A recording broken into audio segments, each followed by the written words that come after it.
Welcome to Watch Mojo, and today we're counting down our picks for the Star Wars deaths that are disturbing for their brutality, narrative reasoning, and/or shock value. There may be spoilers from all parts of the Star Wars franchise, movies, and TV.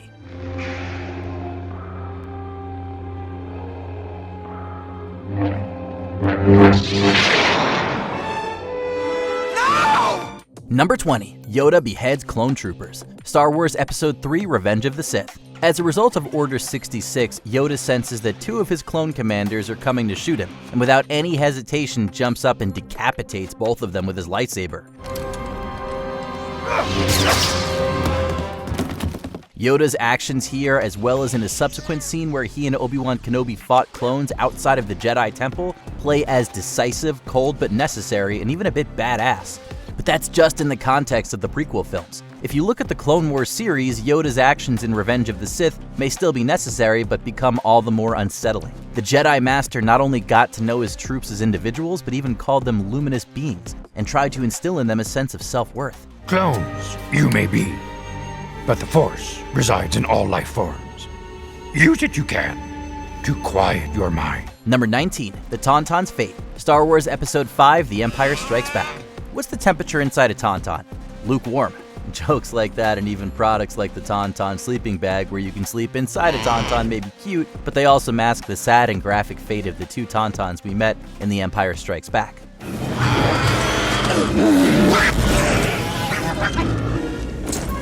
The Wampa killed and ate one, giving Luke Skywalker time to free himself, and the other died of hypothermia before Han Solo used Luke's lightsaber to cut it open to keep Luke warm inside its carcass.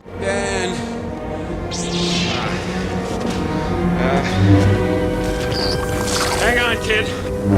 The grotesque way the Tauntaun's insides fell out was disturbing in a way that even Han's joke about the creature's smell couldn't mask.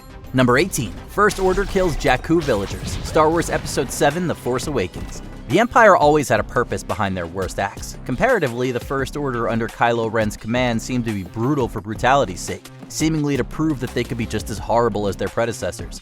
When Captain Phasma asked what was to be done with the captured villagers, the Order already had Resistance pilot Poe Dameron, and as far as they knew, the map to Luke Skywalker in their custody. Kill them all. On my command. Exploiting the Jaku villagers by putting them to work or letting them tell the story and spread fear would have served a practical purpose. Simply executing them, as Ren commanded, served none except to disturb the audience and Finn to the point where he defected.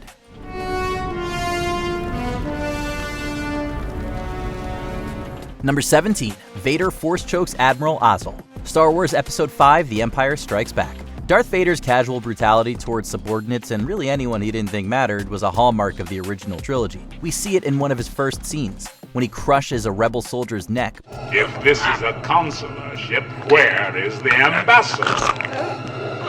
But it's really The Empire Strikes Back that sets the tone. When he thinks Admiral Ozel came out of lightspeed too close to the Hoth system, alerting the rebels, Vader force chokes him to death during a video call, and promotes Captain Piet before the former admiral's even dead. Make ready to land our troops beyond their energy field, then deploy the fleet so that nothing gets off the system. You are in command now, Admiral Piet. The scene may be iconic, but the sheer callous nature of the act, combined with the fact that it was really the probe droid Han destroyed that alerted the rebels, should really give us pause. Number 16. Pulling apart a droid. Star Wars Episode 6 Return of the Jedi. Droids in the Star Wars universe have the ability to feel not only pleasure but also pain. Thank the Maker. This oil bath is going to feel so good.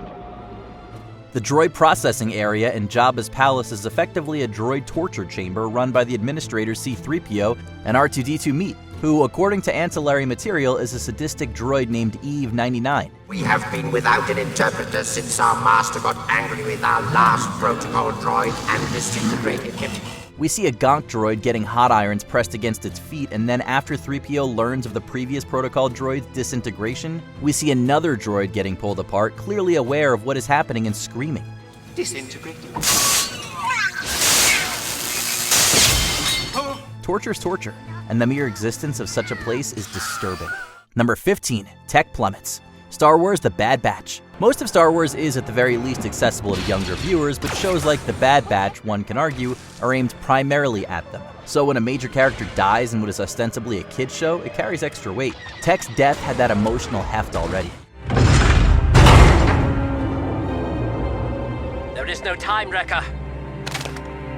And 99. After developing his character as well as his bond with Omega earlier in the season, the Bad Batch member is faced with a choice. He realizes that he is the extra weight preventing the cable carriage from moving, so rather than let the Empire take out the rest of his squad, he invokes Plan 99 and sacrifices himself, allowing the carriage to complete its journey as he plummets to his death over Iriadu.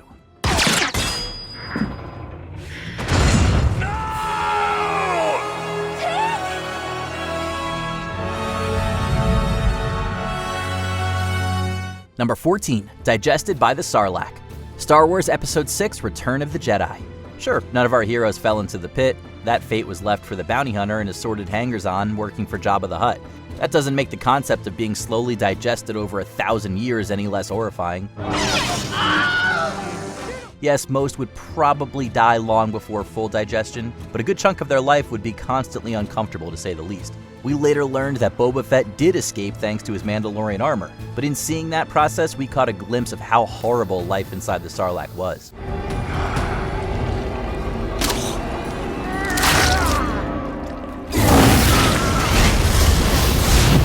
Number 13, Padme loses the will to live. Star Wars Episode 3, Revenge of the Sith. Padme Amidala was presented as a fighter both with words and if needed a blaster. She was one of the most strong-willed characters in the prequel trilogy. This is why her losing the will to live according to the medical droid, or in other words, dying of a broken heart, is a really tragic way for such a character to go.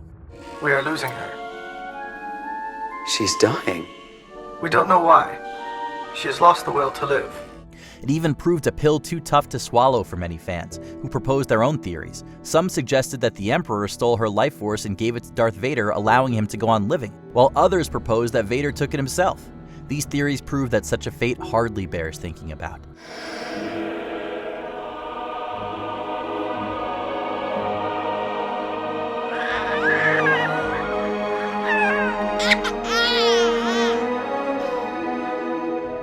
Number 12, Savage Oppress decapitates the Black Sun leaders. Star Wars The Clone Wars. Decapitating a table of people with a single swift movement may be a little much for some. It definitely was too much for the Cartoon Network. When the leaders of the Black Sun crime syndicate refused Darth Maul's offer to join his Shadow Collective, the former Sith Lord calmly nodded at his brother Savage Oppress and ducked. Oppress took Maul's double-bladed lightsaber and flung it like a frisbee at the group.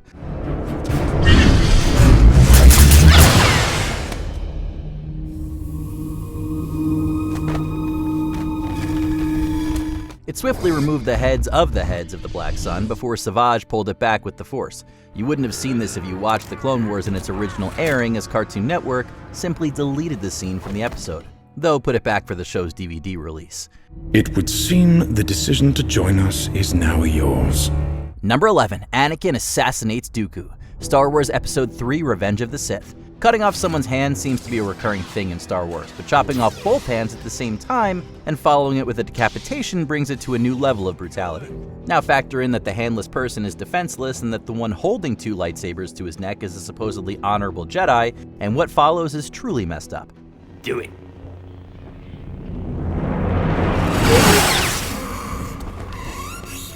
Yes, Anakin Skywalker was understandably angry with Count Dooku, and Chancellor Palpatine was pushing him to the dark side.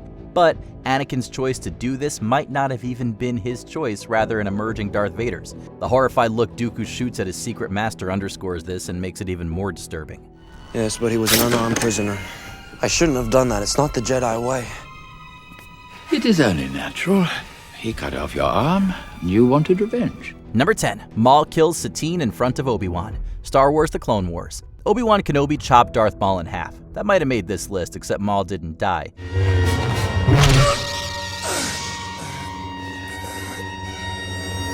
Instead, he got bitter and vengeful and finally got his revenge on Kenobi by killing the love of his life, Duchess Satine Kryze, and making Obi-Wan watch. In one blow from the Darksaber, he stabbed Satine through the heart, literally and figuratively cut Kenobi's heart in half.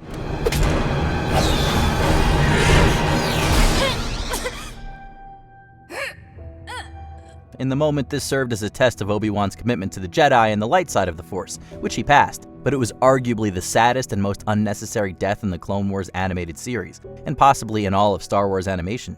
Imprison him below. Let him drown in his misery. Take him to his cell to rot.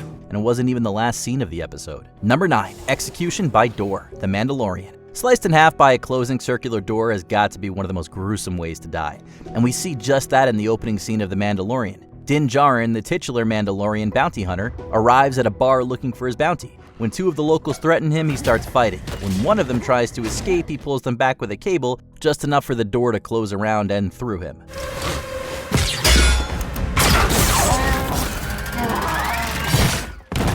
This wasn't even the person Din was looking for, but it did set the tone for a show that would turn out to be equal parts violence and cuteness. We'd have to wait until the end of the first episode to see Grogu. The commission was quite specific. The asset was to be terminated.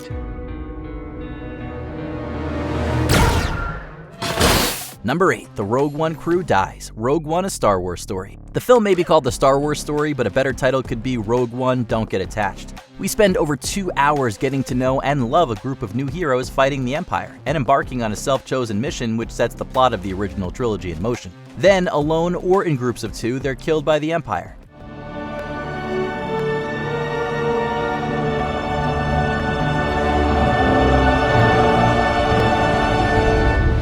This is a deep and emotional look at the tragedy of ordinary people and droids in the Star Wars universe dying for a noble cause. It's made even sadder when you realize that all this sacrifice goes unappreciated when these events are summarized in the first 2 paragraphs of the Episode 4 title crawl.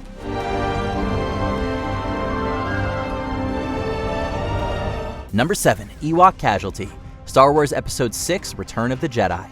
The Battle of Endor in Return of the Jedi is a contrast to the intense warfare happening on the Death Star and around it. Here we see the cute, furry, and infinitely marketable Ewoks helping the rebels defeat the far better equipped Imperial forces. This is the fun part of the movie's climax, but for a brief moment, it's not, when one Ewok gets shot and doesn't get up.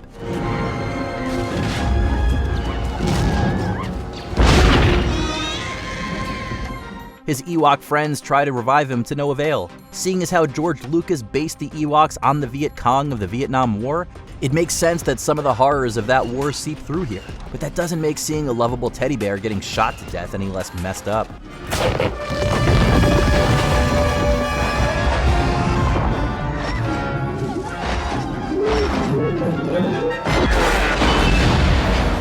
Number 6, Nemik Crushed, Andor. Getting your head and body crushed by a crate of credits because the ship you're in made a sharp upward movement on your insistence is quite the way to go. When just that happened to Karis Nemik, though, it was even more visceral and brutal, as we hear the sound of the impact of the crate.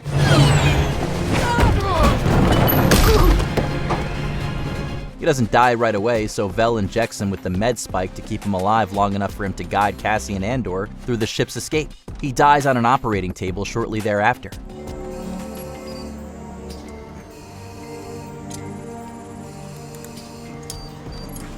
This grisly death of such an earnest and likable character is juxtaposed with the striking beauty of the Eye of Aldani, which the ship makes its escape through. Number 5, Han Solo's son kills him. Star Wars Episode 7, The Force Awakens. He survived being frozen in carbonite, countless battles with the Empire, and life as a smuggler. It was letting his guard down and trusting in his son's ability to make the right choice that eventually spelled the end for this beloved iconic character. When Han Solo stepped onto that bridge to confront Kylo Ren and turn him back into Ben Solo, he was sealing his fate. The tone and lighting of the scene underscored this beautifully. Kylo would eventually become Ben again, and Han would get a chance to see this happen, either as a ghost or as part of his son's mind. But that doesn't take away the sting of being stabbed through the heart by the very person you were trying to save.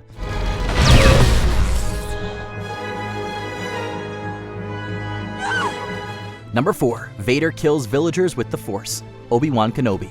Villains not caring about collateral damage is common, but what Darth Vader does to the villagers on Mapuzo is the opposite of ambivalence. After his Inquisitors track Obi-Wan Kenobi to a small town near the planet's spaceport, Vader targets and kills some of the innocent people at random, just so Kenobi will feel their pain and suffering and come out of hiding.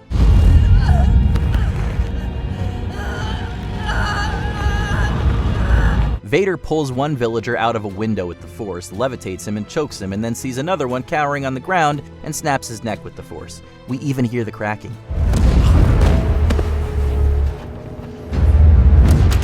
The whole scene is very dark. It's almost like we're seeing what Obi-Wan sees. Vader's plan worked, but Kenobi surely wasn't the only one disturbed. Number 3, Uncle Owen and Aunt Beru burned. Star Wars Episode 4, A New Hope. One of the earliest indications we get that the Star Wars universe can be a brutal one is Luke Skywalker rushing back to his family homestead to find the charred skeletal remains of his Uncle Owen and Aunt Beru, who died seemingly crawling out of their burning home. Uncle Owen! Aunt Beru! Uncle Owen! It's not clear if they were burned alive or were shot first by the Imperial stormtroopers who had set the fire. The fact that both options are possible makes this potentially even more horrifying than if we had seen the act itself on screen. This demonstrates how brutal the Empire can be, and sets the plot in motion for the original trilogy.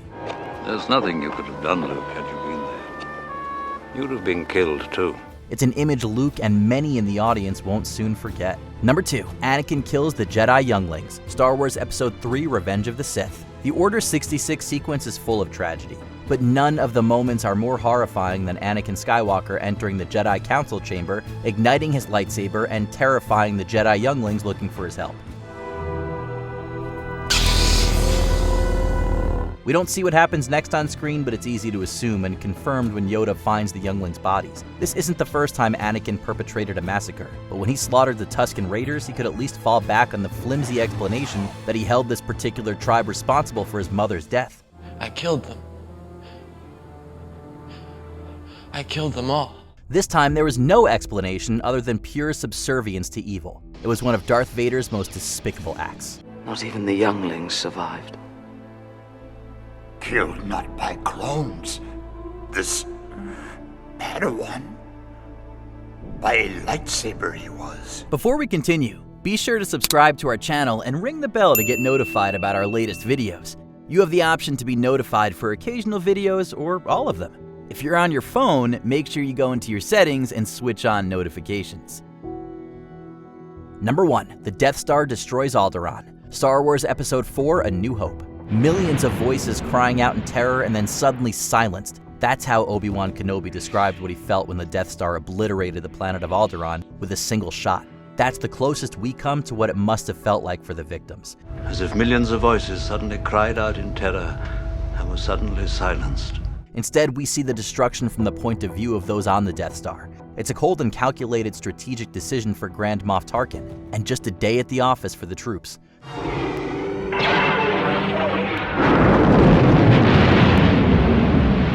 The body count may have been higher when the First Order destroyed the Hosnian system, but that was done with rage.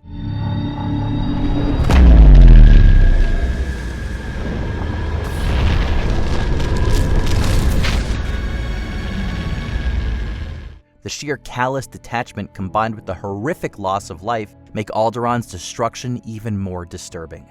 Do you agree with our list? What Star Wars deaths disturbed you the most? Let us know in the comments. Welcome, Lord Vader. We've been expecting you.